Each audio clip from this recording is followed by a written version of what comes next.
अगर आपको मेरी वीडियोस पसंद आए मेरे चैनल को ज़रूर सब्सक्राइब करें, बेल का बटन दबाएं ताकि आपको नोटिफिकेशन सबसे पहले मिले और मेरे चैनल को लाइक करना ना भूलें। Hello everyone, welcome to my channel. आज हम खांसी जुकाम से लड़ने के लिए एक बहुत ही अच्छा काढ़ा बनाना सीखेंगे।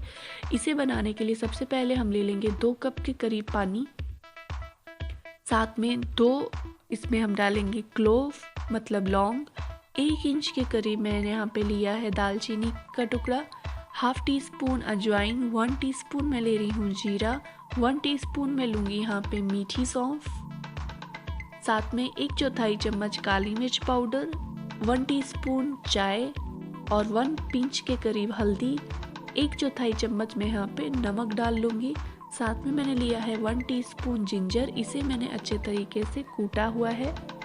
अब हम इसको स्लो आंच पे 10 से 15 मिनट तक काढ़ लेंगे ताकि ये जो है रिड्यूस हो सके और ये मसाले अपना फ्लेवर दे सके।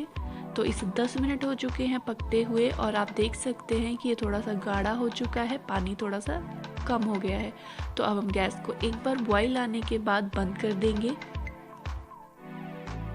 तो मैं गैस को बंद कर दूंगी अभी और हम इसे गर्मा गर्म सर्व करेंगे। फ्रेंड्स, ये बहुत ही अच्छा होता है खांसी को जुकाम को ठीक करने के लिए। दिन में इसे 2 से 3 बार आप पी सकते हैं और खांसी जुकाम जल्दी से आपका ठीक हो जाएगा। Thanks for watching this video.